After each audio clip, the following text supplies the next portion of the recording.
Wait, how come there's rocks over here? Are they from the ceiling? They might have came down from the ceiling. You know that? Because I don't.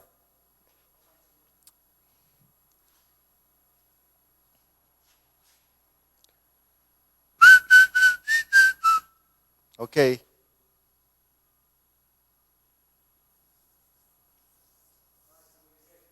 Okay. Live? Okay. Morning, everyone.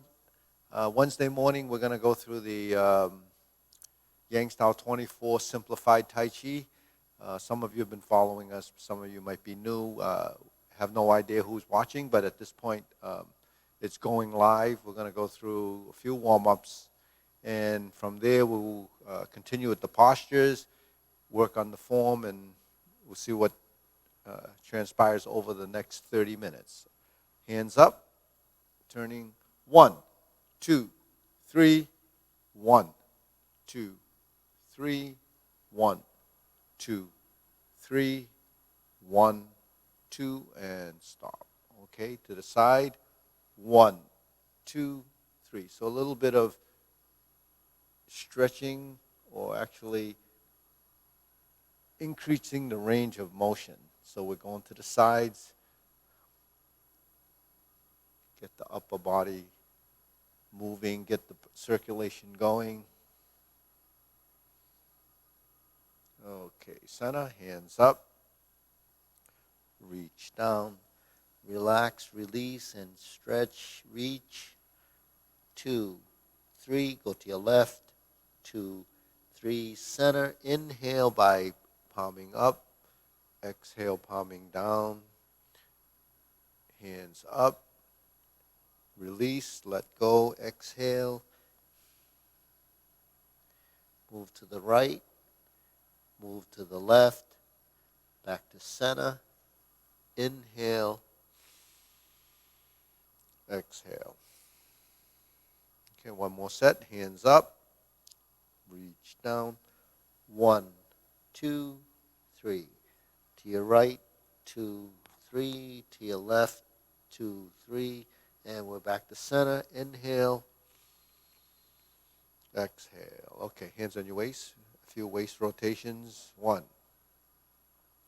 2, 3, 4, 5, 6, 7, 8, 9,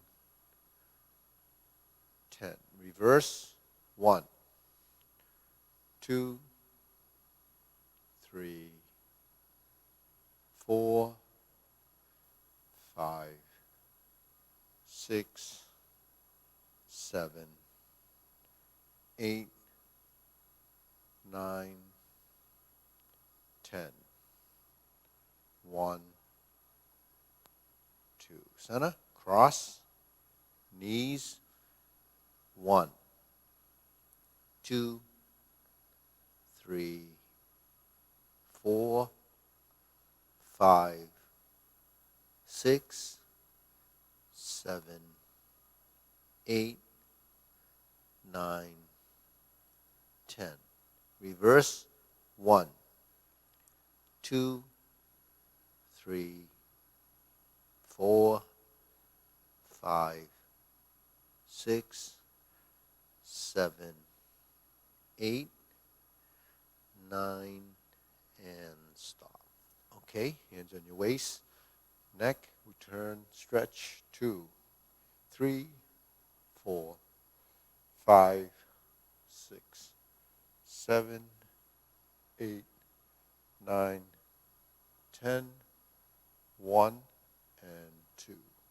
Back and forth, forward and back, forward and back.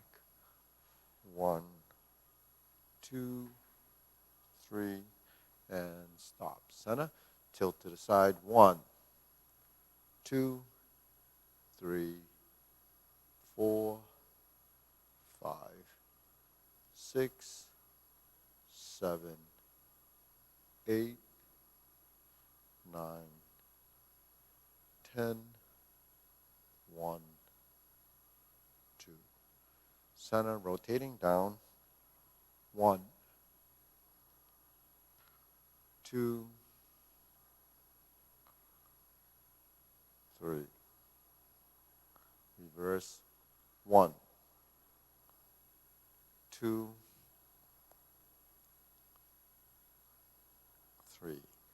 Center, hands up. Pull in. Inhale.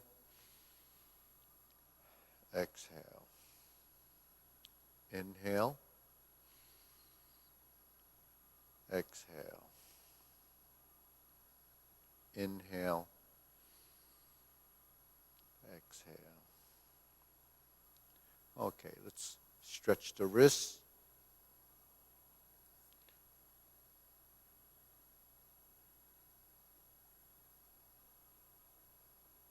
Okay. Sort of pull the fingers back. Now roll the fingers down. Stretch the back of the wrists.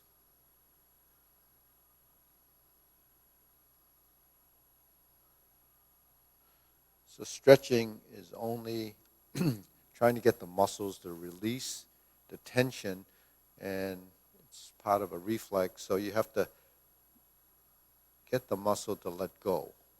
Okay, so that kind of gets the muscle able to release when you push with the palms or you're forming any of these hook wrist position. It allows this muscle to relax. Okay, now we're going to create some motions. So we just want to loosen up the wrist. So this takes a bit of coordination, but then at the same time, it's just circles. Okay. Okay, so we're here, and then we're going to press down, stretch out the fingers a little bit, go up here, loosen up the shoulders, down here, press, 1, 2, 3, 1, 2, 3. Push out, invert the hand, 1, 2, 3, 1, 2, and stop. Okay, shake it out. Okay, circular movements with the leg. 2, just a few. Just loosen it up, let it shake and twirl. Work the other side.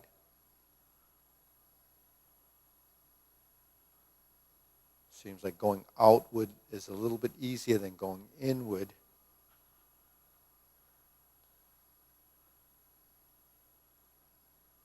Okay, now we're going to turn, pivoting the hips, sinking in the stance. So it does take a little bit of coordination to tie the two legs together, but there's some turning out. Okay, shaking out, deep breathing. Inhale, exhale. Inhale, exhale, inhale, exhale. Okay, let's spread the feet a little bit and turn the shoulders. 1, 2, 3, 4, 5, 6, 7, 8, 9, 10, 1, and stop. Okay, let's turn to the side, stretch a little bit, because we have these downward postures in the form that we need to kind of acclimate the joints to go down into this lower position. Because you don't want to, without any type of preparation, go down into a downward posture and then strain yourself, because you have to prepare the muscles to release.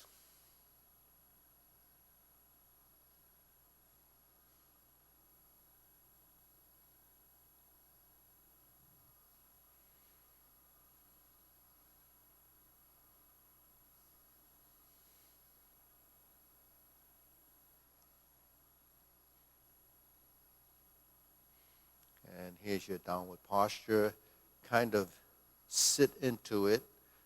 Make sure you balance the two legs so that one goes down and the other one straightens. And keeping your hands on your knees kind of helps you support upper body and puts a little pressure in the direction working the inner thigh. And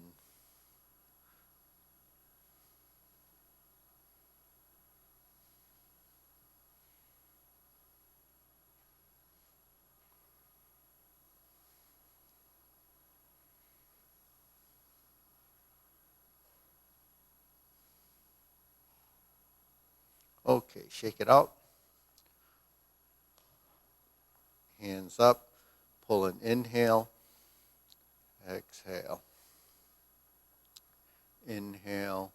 Exhale. So those last couple of stretches, if you have a chair and you're supporting yourself, holding the seat of the chair, that helps you pick up some of the body weight so that if your legs are not strong enough to support, the one-legged alternating effect, you won't, overdo it. So that's really the important thing is if you're doing something like Tai Chi for health or Tai Chi to improve flexibility and so forth, if you injure yourself, then, that's kind of counterproductive. So the important thing is to do everything safe and be mindful of what you're doing. Don't see it and then say, well, I'm going to do that, because you really have to build some strength, flexibility, and understanding of how your body should be moving in order to create some of these positions. Someone that's been doing it all their life can do it till they're, to a ripe old age. But the thing is, starting later, it's a little bit more challenging. So make sure you understand what you're doing before you go into those positions. Okay, next, we're going to face the mirror. Find the front position, which is preparation, which starts from this position. So this is opening the stance, and this is preparation. Okay, so I'm just going to use the mirror as a guideline. So this is setting up, you pass through center. This is part the horse's mane. And we twist out, we step up, check the weight, hold the ball, and we step out and part the horse's mane. So one thing about the stance is we're pretty square to the mirror. If we step out and twist like this, and we don't open the stance enough, we really won't be square to the mirror. In other words, if I step out like this, and I go like this, and I step over there, that's where I'm going. So what gets you into the front of the mirror or square to the mirror is actually bringing this leg around in an arc. So part of that has to do with your hips. If I'm here and my hips are facing there, there's no way you're going to get your foot over there if you leave your hips there. So the important thing here is to turn, so you can turn by bringing this foot out here. So that's the difficult part of getting into the stance, because when you're here and you turn that foot out, it does take some strength, and it does take some control of this thigh. So that's something that's not really clear to a lot of people in the beginning, because when you're here and you just have your knee bent like you're doing a squat, and you move this leg, this is still held pretty rigid. Actually, you shouldn't be rigid. You should allow there to be an adaptive motion that allows you to go into this position. So that's the difference between the leg work in Tai Chi and the leg work in doing just a squat down. A squat down, the hips are pretty stable, and you're doing a one-dimensional movement downward. Whereas when you're stepping and you're moving from this plane to this plane, the dimensional change in the hips is what allows you to go into a position that's much more natural to form that position. Anything other than that is going to take you in the wrong direction, and anything other than that is going to compromise your knees, your ankles, and your hips, because they have to release. So the whole premise of movement really is releasing the tension in the joints, which is really a term that everybody hears, but actually you don't do. It's called relax. Everything in regard to relaxing, people think it's just in the mind, just clearing your thoughts, but actually it's not. It's releasing the tension in your joints. So the only way you can experience what releasing the tension in the joints is to move. Because if you don't release the tension in the joints, you can't move. So if your elbows are rigid, you're going to be like this. So that's an extreme example. No one actually walks around that stiff. But the thing is, that's what has to happen when you try to accommodate a position, is allowing the body to compensate for the position, and you can actually step and create the position. Now when I shift and I do this, the most important part, I say shift, the term shift. That means to move and adjust, right? So when we, just like you're shifting your transmission, what do? You're moving from gear 1 to gear 2, or you're moving from park to neutral. It's a shift. You have to shift. So we're shifting gears. So when we're here in part, when I shift, the shift in the gear is in your ankle, your knee, and your hip. So what are you doing? My position is like this. I have probably 70-80% of the weight on the front leg. When I shift like this, I just transferred more weight to the supporting foot, the front leg. And then it allows me to at some point reach 100%. And then I bring it back to the other side, and then it's 100% again, and I move the front foot forward. Okay, so that shifting of weight is critical to get the Tai Chi principle built into that and to get the look of the footwork. So you have to learn to soften the legs by shifting, releasing, and creating the next posture, which is stork flaps wings. Now when we turn, we have to turn the shoulders to the back corner. I call it the rear 45, or it's a 135-degree turn from point A to point B. All right, so we're here. If I go like this and I drop the hand and fold the elbow, one goes down, one goes up. I turn and I push forward. That's brush knee. If I twist out, check my weight, create that back position, step out, fold, bring this hand here, and push out. That's brush knee right and left side. Okay, so we have that preparation, stork flap swings, part the horse's mane. They're all postures. So just recapping, part the horse's mane is this. Okay, we have 2 of those, right and left. In the form, we do 3 of these, right, left, right. Now, in the form, we also have 1 stork flap swings.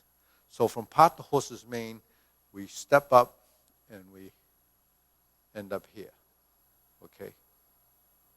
So in this position, we have part the horse's mane left, part the horse's mane right. That makes 2. And the third one, we're up again, and we step out, and we're here. We do the shift of weight, the half step to stork flaps wings. Now you notice, in the beginning, this is your final position. In the beginning, it's hard to control all of your appendages to get them to all synchronize and coordinate. So when we do that shift, give you a chance to do the footwork first, then change the hands, look to the upper corner up here, and then bring this hand to the lower. So arms are like this, and then bring this foot out. So that sets you up for this position. Once we pass through center, and we start to turn the shoulders, that's why we do those waist turns. We check the weight again, we step out, bring this foot out, and then this hand draws down, and this hand folds. So when we're here, you see this is preparing for the push. This is stepping forward, so when you brush down and push, you can connect that push with the extension of this leg and the projection of this knee forward till it lines up with the tip of the toe.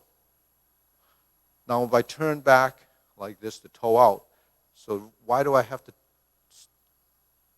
sort of do this? Because I have to take the weight off of the front leg to move it over here. And then as I get to this position, my hands have to set this up. So a lot of the movements that you're doing is working to counterbalance your movement, because once I shift and I fold and extend, all of that has to be synchronized in order to build timing, position, and posture. So those are actually transition phases, because when you phase into a movement, your body has to be fluid. So what is that? That's building spatial awareness, proprioception, consciousness and movement. And what are your conscious? Well, I just mentioned this, that your hands, when this goes down and this goes in, when this turns like this. So you pay attention to what that kind of looks like, because you have to take in some mental imagery and at the same time capture the essence of that movement, and then look for the final position. Your final position, when I'm here, if you look into the mirror, you're like this. So you have this leg extended, you have this knee in line with the tip of your shoe, because if you don't do that, you're going to end up doing this. So that doesn't have that look, you see. You have to be forward like this.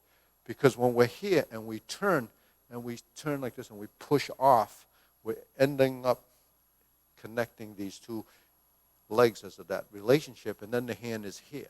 So this hand brushed down, this hand pushes forward. So the hand work together. By the time it gets to this position, they're actually going like this. At the same time, the legs are doing this. And then the hip is turning like this and the body's twisting. So you have your limbs, upper body, limbs in the lower body, your torso. So all of your joints, the primary moves, has to be synchronized to complete the position as the result of the execution. So all of that has to come into play. So that's the harmony in the movement, the synchronization of body. So that's something that, it's building body intelligence. And if you understand the idea of what's going on here, because everything we're doing is a motor skill. So there's the big benefit, is building tremendous coordination, control, strength, and flexibility that is in the legs, because that's something that really degenerates over time, especially flexibility and coordination. Because if you don't use it, you lose it. Now, you would say, well, did I ever have that coordination? Or did I ever remove my body like that? Most likely not, because this kind of synchronization is very specific to either martial arts or Tai Chi. That's how the traditional training, that's what we do. Now, even though this is called simplified Tai Chi, the premise of the movements really came from a traditional art. So the traditional arts are, like what I teach is Wu-style Tai Chi, this is Yang-style Tai Chi. So there are some branding of different Tai Chi. There's Chen-style Tai Chi, Yang-style Tai Chi, Wu-style Tai Chi, and then there's the Wu-house Tai Chi, and then there's the Sun-style Tai Chi. Those are the 5 major branches of Tai Chi. They all have their simplified or shortened form, but they're really introductions to the bigger picture, which is learning more of the postures. And the big picture is understanding the concept, the principle, and the methods that are built into these training methods for the human body. Only humans do Tai Chi. Animals move like they're coordinated because they haven't lost their ability. Humans have, through evolution, have lost a lot of these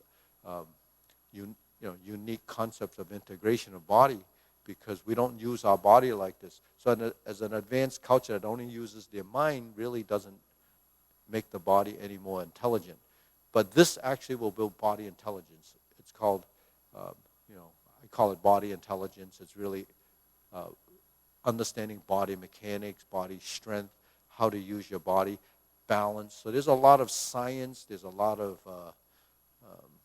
concepts that are built on the physical level, with physical science, with physics. All of these things all come into play because we're dealing with movement in space. So That's essentially what's happening. Retreat and repulse meaning is a step back. So you're retreating and repulsing the monkey. I guess anything I guess is repulsive you want to move away from. So just think of repulsing the monkey is to move backwards. And the timing is such that when we're here, there's a starting position. So when the knee moves, the elbow folds. And then you step back and you look at your center line. We're here. Here's your center line.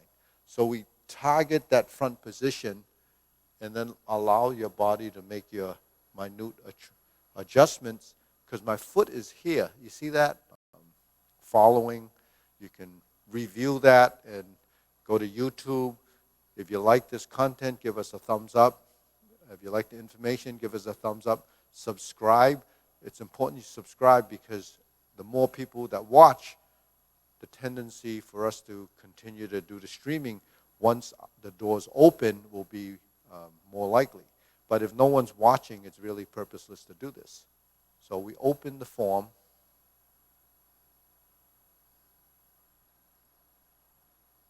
That's how we start. Okay, and typically the mirror is like this, but when we're doing the form, we're going to turn and head this way. And we step up. So I mentioned 3, part the horse's mane.